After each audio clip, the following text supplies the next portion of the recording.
Greetings, Doctor. I'm Jingli. Today, I would like to share my topic about unemployment. First, what is unemployment? In simple way, we describe unemployment refers to a situation when a person is bigger than 16 years old who is actively searching for employment is unable to find work. What are the types of unemployment? There are 4 types of unemployment, which are frictional, structural, cyclical, and the seasonal. First, for frictional unemployment is the portion of unemployment that is due to the normal turnover in the labor market or used to denote short-run job or skill matching problems. Then, for structural unemployment is the portion of unemployment that is due to the changes in structure of economy that result in a significant loss of jobs in certain industries. Next is cyclical unemployment. It is caused by declining demand where there is not enough demand in an economy for goods and service. Business cannot offer jobs. For the last type of unemployment is seasonal unemployment. Seasonal unemployment is when people who work in seasonal jobs become unemployed when demand for labor decreases. Next, for the third question, why the unemployment rate increased in the year of 2020? The decline was due to COVID-19 pandemic. It brought the economic expansion to a sudden halt, taking a tremendous toll on the Malaysia labor market. With lockdown to control the cases of COVID-19, it led business to suspend operation or close, resulting in a record number of temporary layoffs and prevented many people from looking for work. For the last question, how government can reduce the unemployment rate? By using expansionary monetary policy, funding education, and the income tax cut. The goal of expansionary monetary policy is to increase aggregate demand and economic growth throughout cutting interest rate. Lower interest rate will lead to lower cost of borrowing. When money is easier to borrow, people spend more money and invest more. Hence, they will lead to new projects and provide more chance of job to reduce the unemployment rate. For funding education, it refers to the financial support that is provided to the students for their education. People with higher education can increase their chance of getting a job. And the last part is lower income tax can reduce the cost of an employee, so they will not lay off workers and they will not become unemployed. That's all for my part. Thanks for watching. Now I would like to pass to my next teammate. Good day, Doctor. My name is Nabil Raj and I will be talking about economic growth. What is economic growth? Economic growth is an increase in the production of economic goods and services compared from one period of time to another. For economic growth, the numbers are usually compiled and reported quarterly and annually. Typically, economic growth is measured by examining the gross domestic product (GDP) of an economy. However, due to inflation, economists frequently prefer to measure economic growth by the annual percentage change in real GDP, which can be calculated by using the following formula, which is real GDP of current year minus real GDP of previous year over real GDP of previous year times 100%. This way, the effective inflation is removed from the calculation of economic growth. Moving on, we will talk about factors that affect economic growth. There are 4 main factors that affect economic growth, which are physical capital, labor force, technology, and human capital. There are a few ways to generate economic growth. The first is an increase in the amount of physical capital goods in the economy. Adding capital to the economy tends to increase productivity of labor. Newer, better, and more tools mean that workers can produce more output per time period. The next method is increases in human capital. This means laborers become more skilled at their crafts, raising their productivity through skill training. Third method of producing economic growth is technological improvement. Improved technology allows workers to produce more output with the same stock of capital goods. For an example, the Industrial Revolution created one of the greatest economic growth periods in history. Lastly, another way to generate economic growth is to grow the labor force. More workers generate more economic goods and services. Now, let's look into a real-life scenario of economic growth. the Malaysian economy registered a positive growth of 3.6% in the fourth quarter of 2021. This is because as economic activities resume with the easing of containment measures, the rebound in economic activity was aided by recovery in the labour market as well as continued policy support. In addition, strong external demand amid the continued upcycle in global technology provided a further lift to growth. Hi Doctor, my name is Muhammad Sirajuddin bin Abdul Halim and I'll be presenting on Gross Domestic Product, also known as GDP. We'll be going through a few questions that's important towards understanding GDP, such as what is GDP and what type of GDP are there. We'll also be answering on why is GDP important and what is the trend of GDP in Malaysia. First off, what is GDP? GDP is the total market value of all final goods and services produced within a given period by factors of production located within a country. Next, what are the types of GDP?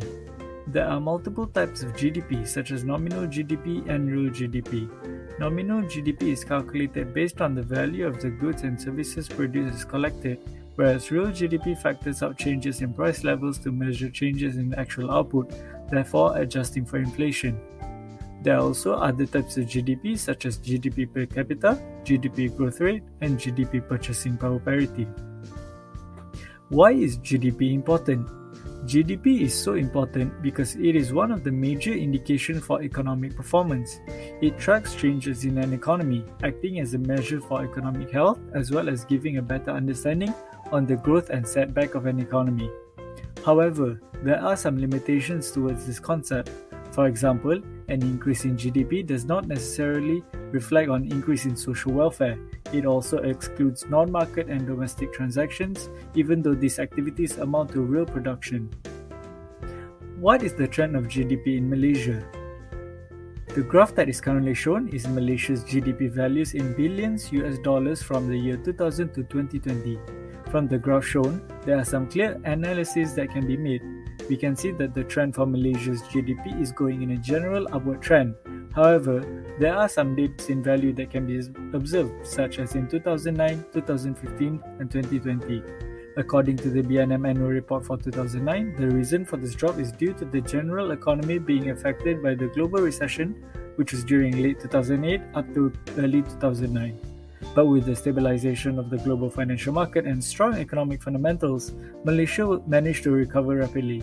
In 2015, Malaysia experienced a decrease in GDP due to the sharp fall in oil and commodity prices, while it then undergoes through a slow growth until 2019. In 2020, there was another drop due to the widespread of COVID-19 infections, which affected the economy globally in general. That's it for my presentation. Thank you. Greetings, Doctor. I'm Carmen and I'll be talking about recession. So what is recession? Recession is a period during which aggregate output declines for 2 consecutive quarters. It is an unavoidable part of the business cycle. Experts declare a recession by measuring a variety of indicators such as decline in real GDP, decline in real income, rise in unemployment, stagnant industrial production and retail sales, and decline in consumer spending. So what causes recession? First, it's inflation. Recessions occur when there is a negative disruption to the balance between supply and demand. This is reflected in its inflation rates. Inflation happens when goods and services get more expensive. To put it another way, the value of money decreases.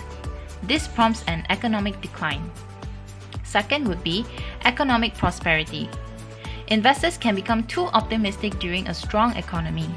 When investing decisions are driven by emotion, bad economic outcomes aren't far behind. It happens when consumers are too confident in buying a certain item, such as real estate or stocks. When it becomes clear that a specific asset isn't going to continue to rise in price, huge sell-off can happen, and this creates a ripple effect that devalues the item, which sends the economy into a recession. Next, excessive debt. Corporations and consumers may borrow more money with the assumption that economic growth will help them handle the added burden. If the economy doesn't grow as quickly as expected, They may end up with more debt than they can manage. To pay it off, they'll have to redirect funds from other activities, reducing business activity. Growing debts and bankruptcies will capsize the economy, causing a recession. Lastly, we have loss of consumer confidence. When consumers are worried about their economic future, maybe because their job seems unstable or their investments have lost value, they tend to go into hibernation mode and pull back investing and spending. When consumers stop spending, businesses need fewer goods and services. In response, will they cut operating costs by employing fewer people to weather the expected decline in demand? Eventually, lower wages will be given, leading to even lower job demands, making everyone feel less secure about their jobs, and the vicious cycle continues. Bottom line, recession can be frightening and it's hard to predict the nature of business cycle. But the market turns around at some point.